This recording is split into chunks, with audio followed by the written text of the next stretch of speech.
La región del Medio Oriente continúa siendo una de las regiones políticamente más inestables del planeta.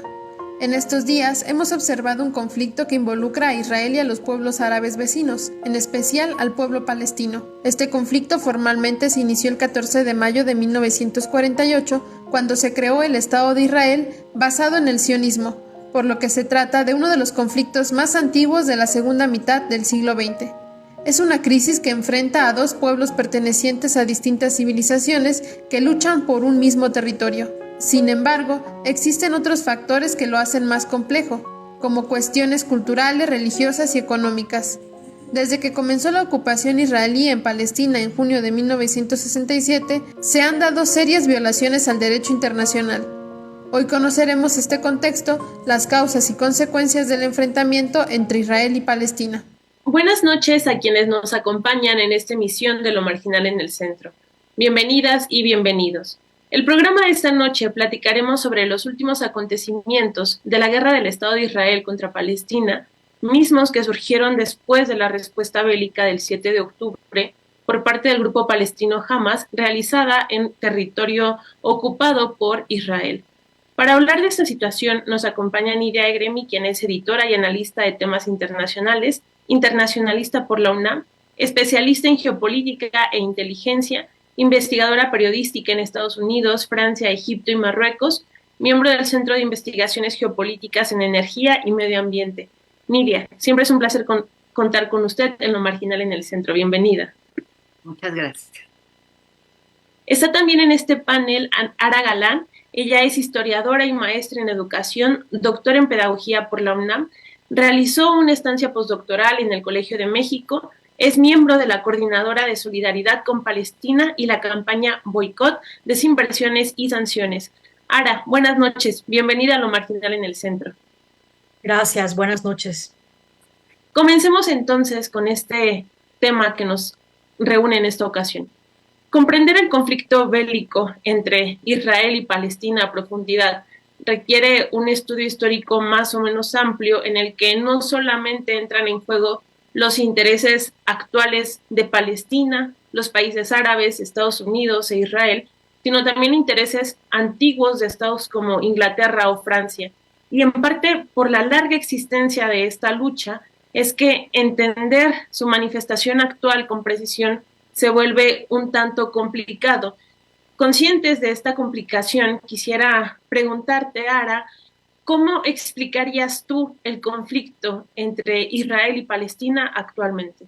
Gracias. Bueno, primero que todo quisiera empezar diciendo que no es un conflicto en términos que no son dos fuerzas con las mismas características o con las mismas posibilidades. Para poder entender en la dimensión histórica lo que sucede en el territorio de Palestina hoy día, tenemos que ir a los eventos que ocurrieron durante el siglo XX, aunque podríamos ir un poco más atrás, pero voy a acotar en el tiempo a lo que ocurrió desde el siglo XX. Palestina estuvo bajo un protectorado inglés y en ese protectorado inglés a partir de 1917 que se hizo la declaración de Balfour, donde un país otorgó a un segundo país las posibilidades de intervenir en un tercer país. ¿Qué países son a los que me refiero? Desde luego a Gran Bretaña o Inglaterra, a Israel a ocupar Palestina. A partir de entonces, a lo largo de las décadas, podemos encontrar que empezaron a llegar distintos grupos y oleadas diferentes de gente que venía de Europa, judíos que venían de Europa, a ocupar Palestina, lo que nosotros conocíamos como Palestina en esta época de la historia de la humanidad. Lo que ocurrió desde mediados del siglo XX hasta nuestros días es una ocupación sistemática, una colonización. Y ante este evento, lo que nosotros podemos ver a lo largo de la historia es que aunque han sido emitidas distintas resoluciones por parte de la Organización de Naciones Unidas, en particular con la creación de dos estados y con el establecimiento de unas fronteras determinadas, no se han cumplido. Entonces, ese es el origen de todas estas circunstancias que estamos viviendo ahora, que son las reacciones diversas, distintas de lo que está ocurriendo en la región. Ha habido un proceso complejo en términos de cómo se han construido todos los entramados sociales, políticos y culturales, en términos de cómo se ha respondido a una ocupación, a una colonización, con miras a una limpieza étnica. Muchas gracias, Sara, muchas gracias por la respuesta. Y quisiera preguntarle lo mismo, Nidia. Sé que implica una revisión histórica bastante amplia, también una revisión geopolítica bastante amplia, pero ¿cuáles serían los elementos que usted destacaría para explicar el conflicto entre Israel y Palestina? Si les parece, yo me iría a un análisis un poco ya muy bien explicado por Ana en la raíz histórica. Me iría a lo que está explicando el comportamiento del sionismo israelí, que en este momento ha detonado la escalada del movimiento Hamas. Y lo que está en el fondo es cómo el capitalismo global en su fase imperialista ha estado buscando apropiarse de recursos, rutas y mercados estratégicos. Medio Oriente en general y Palestina en particular, pues ofrecen este botín que ahora controla Israel. Me estoy refiriendo al petróleo, al gas, al agua, a la tierra, a los pasos estratégicos que vienen desde el Mediterráneo, que vienen por los mares rojos, el Golfo de Suez, hacia Asia Central, norte de África y Europa. Esto es lo que, si nos alejáramos y viésemos esta región del espacio, tendríamos que apreciar y entender por qué se está dando, perpetuando este conflicto, esta guerra asimétrica, confrontación asimétrica, porque ciertamente son dos fuerzas totalmente dispares. Estamos hablando de Hamas, que apenas llegaría en términos bélicos a ser una guerrilla, y al ejército mejor armado, mejor provisto de la mitad del planeta, que es Israel, las pseudo llamadas fuerzas de autodefensa de Israel. Decía Ana bien que esto ha sido una neocolonización total de un territorio que hasta bien avanzado el siglo XIX todos conocimos como Palestina, y que con esta neocolonización que viene de Europa después de la Segunda Guerra Mundial, pues se está poblando un territorio de árabes palestinos en general, con extranjeros que están viniendo más allá del Mediterráneo, pero que además están financiados y vienen con una ideología de supremacía, incluso étnica, que ahora lo vemos muy claro, y se sienten durante todo la primera mitad del siglo XX con el derecho a ocupar esa Palestina.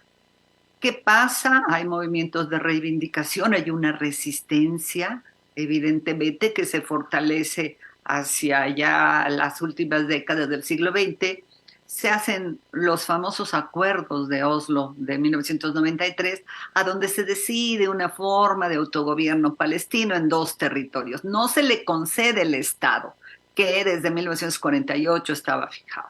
Uno en Cisjordania, que administra la Autoridad Nacional Palestina, y otro en la Franja de Gaza, que en 2017 eligieron esos habitantes de Gaza como gobierno al movimiento Hamas, y que obviamente Israel lo rechaza y desde ese momento lo califica de terrorista. Y por tanto, desde 2007 cerca Israel todo Gaza, y entonces hace esta situación, pues mm, hasta la palabra apartheid sonaría suave, sonaría muy tersa en comparación con lo que estamos viendo. Es un gran campo de concentración Gaza, donde no pueden salir a adquirir alimentos, no los pueden traer, tienen que hacer una serie de túneles clandestinos para que pase algo por ahí. Y bueno, mientras tanto, los habitantes de Gaza se les niegan sus derechos elementales a la alimentación, a la salud, a la educación, al movimiento básico. Y bueno, pues llega un momento en el que esto se está acosando. Estoy avanzando a pasos muy adelantados para preparar al 6-7 de octubre pasado, donde Hamas pone en marcha la operación Tormenta de Al-Aqsa. 2 días antes, 800 ortodoxos israelíes habían invadido la mezquita de Al-Aqsa, uno de los lugares sagrados del Islam, y en Jerusalén tan en conflicto, porque los israelíes quieren que sea su capital cuando ha sido la capital sagrada del mundo árabe y de Palestina en general. Nadie hizo nada. Occidente no reclamó respeto para estos lugares sagrados del Islam, en fin.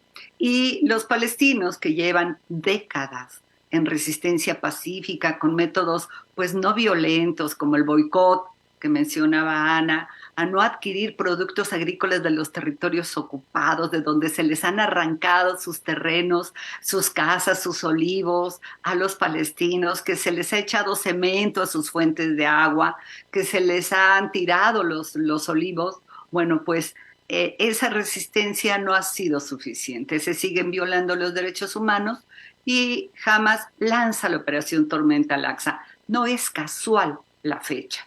Era exactamente el aniversario 50 de la famosa guerra que se llamó de Yom Kippur, donde Israel gana a la coalición de países árabes que habían optado por las armas en 1973 precisamente para protestar por la ocupación del territorio palestino. Tampoco es casual que se lanzara esta operación a la Tormenta Al-Aqsa en el momento en el que Israel ha desplegado, junto con su gran patrocinador, que es Estados Unidos, la campaña para que establecieran relaciones más cercanas, más firmes, Israel y Arabia Saudita. Esta operación dinamita ese acuerdo, ¿no? Que hubiera significado también pues, mayor aislamiento para Gaza. Y por otro lado, algunos han estado preguntando, bueno, ¿cómo es que lo hacen en este momento cuando está la situación en Ucrania, la guerra proxy que está librando Occidente con la OTAN contra Rusia en Ucrania, ¿no? Precisamente por eso. En mi opinión, es precisamente por eso se da esa coyuntura y tenemos este evento. Evidentemente que los miembros de Hamas sabían que iba a haber esta represalia sangrienta por parte del genocida régimen israelí. De alguna manera, recordemos que siempre se ha dicho que es preferible morir luchando que vivir de rodillas. El acoso lo hemos visto, es dramático. Hoy todos los medios de derecha y pro prensa, la prensa corporativa habla de que han descubierto túneles terroristas de Hamas. No son túneles terroristas, son los túneles por los que apenas llegaba a cuentagotas el combustible para echar a andar las plantas de electricidad en una Gaza totalmente desbaratada, que en la pandemia pues apenas si tuvieron algo de ayuda médica. En ese contexto es en el que se da esta operación, la reacción violenta, sangrienta de Israel y bueno, pues en esto estamos. Sí, el recuento histórico y crítico que ambas ofrecen me parece que es muy valioso, sobre todo debido a la situación que nosotros hemos enfrentado respecto a los medios de comunicación, la forma en la que los medios de comunicación informan del conflicto. Más o menos hablaba algo Nidia en su participación, pero quisiera preguntarte, Ara, ¿cómo entender este doble rasero? Por ejemplo, vemos esta nota falsa de los bebés que supuestamente fueron asesinados por Hamas, una nota siendo reproducida por diversos medios de comunicación en todo el mundo. Vemos también un cerco mediático en cuanto algún periodista se atreve a señalar en vivo el uso de fósforo blanco por parte de Israel contra Palestina. La señal es cortada, el mundo actúa como si no estuviera pasando nada, pero cuando se trata de hacer una declaración acerca de los crímenes que Israel está realizando constantemente desde hace décadas en contra de la población palestina, parece que no pasa absolutamente nada. ¿Cuál es tu perspectiva acerca de esta forma de actuar de los medios de comunicación, Ara? Creo que los tiempos tecnológicos han tenido una transformación importante en términos de la comunicación. Si nosotros pensamos en cómo fueron cubiertos mediáticamente los eventos de la primera y segunda intifada con lo que está ocurriendo ahora, hay cambios significativos. Los medios parciales a favor de la entidad ocupante siguen siendo los mismos, con más fuerza, con una clara intención de presentar a víctimas contra victimarios, con este viejo discurso de las víctimas permanentes. Hay dos palabras que han dado, o dos conceptos que han dado muchos beneficios en términos del uso político. Por un lado, el concepto de antisemita y por otro lado, el concepto de terrorismo. Mediáticamente han tenido un impacto tal que todo aquello que esté relacionado con apoyar ciertas causas, en este caso particular, la causa palestina, ha logrado que estos medios masivos de comunicación en todo el mundo puedan enfocar la mirada no solo de los medios, sino de cierta parte de la sociedad, ya sea a nivel intelectual, académico o de la sociedad civil en general, pensar que estamos frente a un fenómeno o antijudío o que tiene que ver con un racismo, con un discurso de odio o con terrorismo. Por fortuna, decía yo, si nosotros hacemos una mirada retrospectiva de cómo han cambiado estas narrativas en los medios, toda vez que hoy encontramos medios alternativos, gente que aunque tiene ciertos recursos limitados no solamente para su producción, sino para la difusión, en términos de que no se llega a grandes cantidades de personas, hoy estamos frente a una posibilidad mucho más amplia de externar lo que realmente está ocurriendo en la región. No solamente en términos de lo que percibe un grupo en particular, sino realmente poder tener testimonios de lo que la gente que está encerrada en la Franja de Gaza, en lo que se conoce como la cárcel a cielo abierto más grande del mundo, realmente está viviendo ahí. En ese sentido, la posibilidad de romper con este cerco mediático se ha gestado a lo largo de las décadas. ¿Cuál es la perspectiva que tenemos hoy respecto a eso o cuál es la responsabilidad que tenemos hoy respecto a eso? Primero que todo, darle un enfoque desde las características de la información, que no estamos, decía yo al principio, frente a un conflicto, sino frente a todas las consecuencias de una ocupación y de una colonización que lleva décadas. Y que lo que está ocurriendo finalmente son distintas maneras de responder a algo que por alguna razón ilógica se pensó en algún momento por parte del Estado ocupante, que la opresión sistemática a 2.2 millones de personas encerradas en 365 kilómetros cuadrados no iba a tener ninguna reacción. Creo que esa es una de las cosas que es importante a seguir en los medios. Y la otra que yo he escuchado en distintos medios alternativos y que me parece importante señalar. Se reprueban desde luego los actos terroristas y jamás no representa la causa palestina. Y esto es una de las cosas que hay que replicar en todos los medios donde esto no sea posible, para poder enfocarnos a hablar de la solución, que está relacionada con el cese al fuego inmediato, el respeto a las resoluciones de la ONU y crear un corredor humanitario. Sí, muchas gracias, Sara. Como tú bien dices, en estos días, desde que pasó el ataque de Hamas, la respuesta de los medios de comunicación, a pesar de todo el cerco mediático que ha existido sobre el conflicto en Palestina, sobre la guerra en Palestina, se ha roto de alguna manera y hemos visto una diversidad de voces que opinan sobre esta cuestión, que dan testimonio y que de alguna manera contrarrestan la opinión de los medios de comunicación que milenariamente han estado al servicio pues, de los intereses, como dice Nidia, de los intereses imperialistas de las grandes potencias. Y quisiera preguntarle, Nidia, en este mismo sentido, ¿cuál es su perspectiva sobre el doble rasero de los medios de comunicación? Usted que pues constantemente está tratando de hacer una labor de periodismo independiente y crítico, ¿cuál es la perspectiva que tiene al respecto en el caso palestino?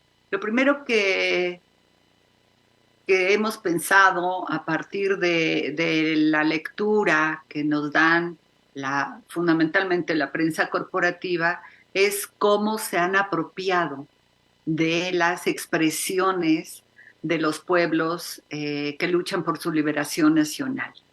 La palabra libertad, el vocablo de democracia y también el de terrorismo se usaron por estos pueblos subyugados por ese colonialismo expoliador.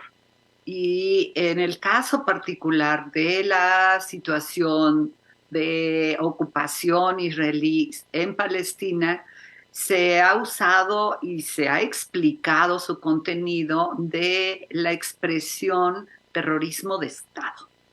Y el terrorismo de Estado es el que ha aplicado sistemáticamente el Estado ocupante sobre una población civil inerme a la que cada vez la priva de los medios básicos de subsistencia. Entonces, ¿cómo hablar? ¿Cómo es que tienen el arrojo de utilizar la palabra terrorismo los terroristas de Estado? Ese terrorismo de Estado que llena con cemento las fuentes de agua de la población civil palestina para desviarla hacia las zonas donde van a construir sus asentamientos ilegales los israelíes de ultraderecha. Israel controla todo el agua de Palestina. Eso es terrorismo de Estado.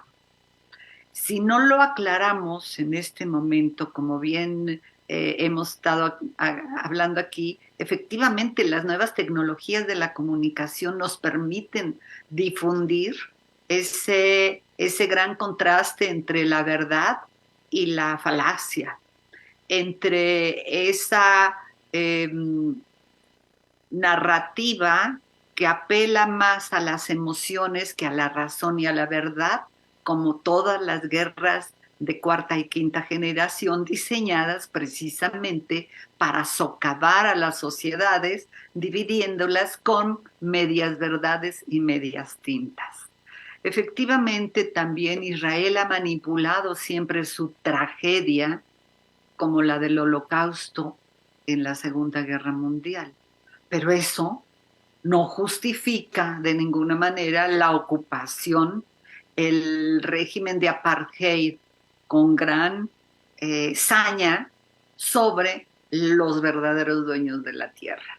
Y ese pudiera bien ser nuestro discurso como analistas y como, en todo caso, los invitaría como comunicadores a ustedes.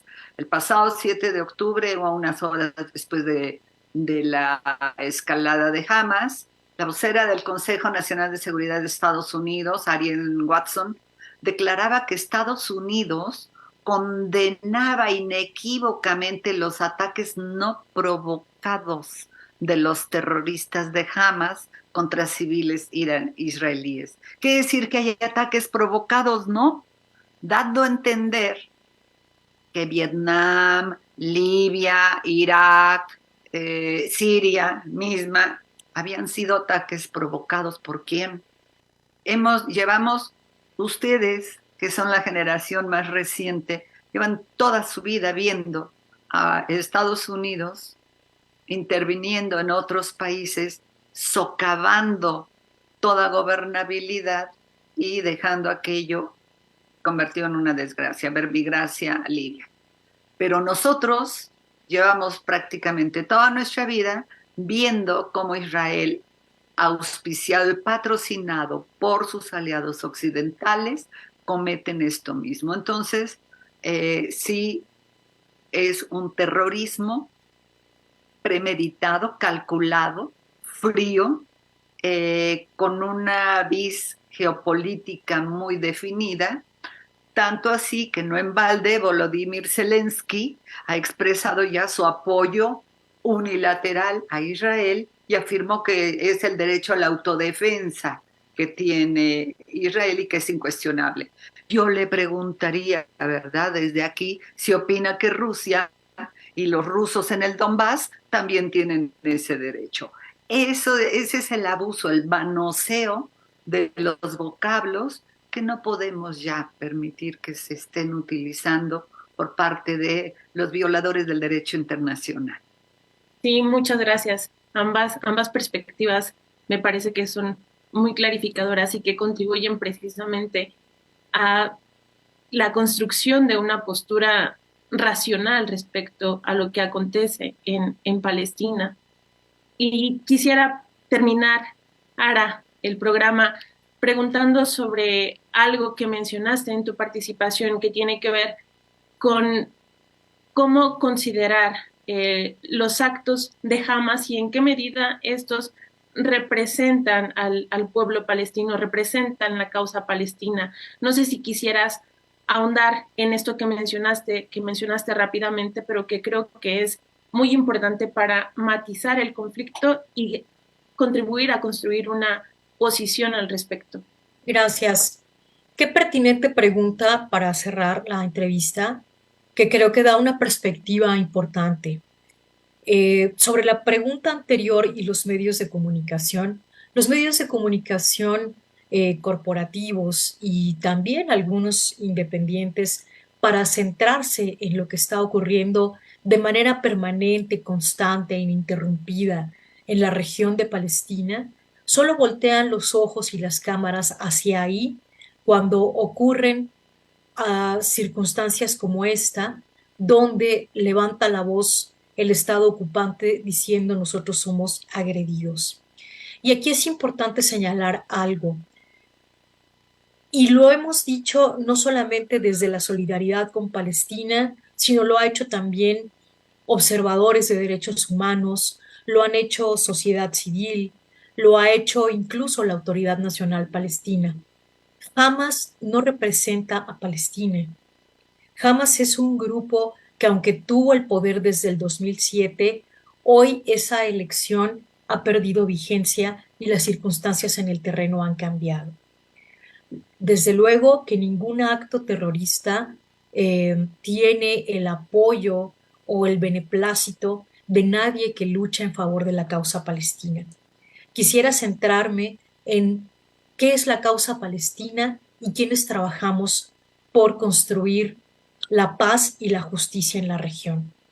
Desde el año 2005, más de 100 organizaciones palestinas se nuclearon para, desde el movimiento civil no violento, hacer un llamado a la sociedad civil del mundo, a los gobiernos del mundo y a las instituciones del mundo a participar en la campaña Boicot, Desinversiones y Sanciones, el BDS. Si nosotros ponemos en la balanza quién representa realmente a Palestina, quién ha hecho algo más significativo en favor de la construcción de la paz, de la justicia y de una convivencia que permita tanto a judíos como a palestinos vivir de manera digna en la región, es el BDS. ¿Por qué? Porque es el movimiento que promueve el cumplimiento de las resoluciones emitidas por la ONU a lo largo de las décadas, porque se ajusta al cumplimiento de la ley internacional a través de todo lo que se ha decretado desde la Corte Internacional de Justicia, y ese movimiento es mucho más representativo y es quien, con sus tres demandas fundamentales, se acerca a la única posible solución de lo que está ocurriendo en la región. Cese al fuego inmediato, desmantelamiento de los muros tanto de Cisjordania como de Gaza, el retorno de los palestinos refugiados y el fin a los asentamientos ilegales dictados así por la ONU y por la Corte Internacional de Justicia. Gracias. Sí, muchas gracias, Sara. Creo que tener en perspectiva las posturas que hay al respecto, creo que es muy, muy importante, sobre todo cuando se considera que el conflicto no es sencillo de analizar, incluso al interior de Palestina. Y quisiera preguntarle, Nidia, ¿cuál es su perspectiva respecto a las acusaciones que se han hecho por parte de diversos medios de comunicación en la comunidad académica, en la comunidad, sí, desde distintas aristas, que condenan la respuesta de Hamas como terrorista y que acusan a Palestina, la defensa palestina, de terrorista, incluso cuando, como usted ha mencionado, a lo largo de la historia del conflicto podemos encontrar diversas formas de resistencia, incluso pacíficas como las que mencionaba Ara. ¿Cuál es su perspectiva al respecto, Nidia? Efectivamente, la resistencia palestina siempre ha sido pacífica, ha sido un pueblo que no hace mucho tiempo era el que tenía el mayor número de posgraduados entre todas las poblaciones del Medio Oriente. Y eso no se decía, por ejemplo. Que ahora los acusen de terroristas, los medios corporativos que han alabado, aplaudido las ocupaciones imperialistas, pues ahí está su razón de ser. Israel acumula el mayor número de resoluciones emitidas por Naciones Unidas para que cese la ocupación, para que cese la violación a derechos humanos, y jamás ha atendido una sola de estas resoluciones. ¿Por qué? Porque tiene el patrocinio y el auspicio de los estrategas estadounidenses que quieren diseñar, obviamente, el Medio Oriente a su gusto y arbitrio. El régimen israelí ocupante de Palestina es el que día con día, hora con hora, minuto a minuto, ha oxigenado la respuesta de los militantes de Hamas. No quieren esa resistencia armada, que no vamos a comparar misiles de alto poder del ejército israelí con los cohetes de Hamas, que son obviamente cuetones. Si no quieren esa respuesta, tienen que sentarse a la mesa de diálogo, cumplir con los acuerdos de Oslo y abonar a la creación de un Estado palestino viable, seguro y donde haya respeto igual para mujeres, hombres, sean de la religión que sea. Ellos son los que atizan ese disgusto. ¿Cómo quedan las familias que hoy están siendo expulsadas de Hamas y que les dicen Egipto no les va a abrir la puerta, pero vayan más al sur? ¿A dónde? ¿Al precipicio? ¿Qué está haciendo Naciones Unidas? Efectivamente ha sido muy positiva la campaña del boicot, pero eso no les ha impedido a los ocupantes lucrar, por ejemplo, con todos los viajes turísticos que se hacen de todo el mundo hacia Jerusalén, esa Jerusalén ocupada que es capital histórica de Palestina. Abogamos porque haya diálogo. Nos parece excelente el pronunciamiento de la Federación de Rusia, de la República Popular de China, llamando en primer lugar a un cese al fuego, a la apertura de un corredor a donde puedan transitar los bienes que necesitan esos millones de palestinos para sobrevivir al terror, al desastre, a la masacre que día con día está causando el ocupante. No puede haber paz sin la solución requerida del Estado palestino. Sí, agradezco mucho a Nidia, agradezco mucho a Ara su participación. Creo que las perspectivas que ambas ofrecieron, que ambas nos ofrecieron, contribuyen muchísimo a, primero, a romper este cerco informativo del que hemos hablado y también, de alguna manera, sí, la guerra que nosotros vemos en muchas ocasiones, como mencionaba Nidia, trata de encontrar su justificación en sentimientos, en palabras abstractas, pero tal vez en muchas ocasiones también se necesita un poco de compasión y de encontrar hermandad también entre los pueblos oprimidos, con los pueblos oprimidos, y el caso de Palestina sin duda necesita no solamente que el mundo lo voltee a ver y sienta las injusticias que están viviendo los palestinos, exija su fin, sino también estas otras acciones, aunque sean pacíficas, como mencionaba Ara, y en todo caso, pronunciarse constantemente en contra del genocidio que Israel está realizando en Palestina. Muchas gracias, Sara, muchas gracias, Nidia, y muchas gracias a quien nos acompañó en esta emisión de Lo Marginal en el Centro.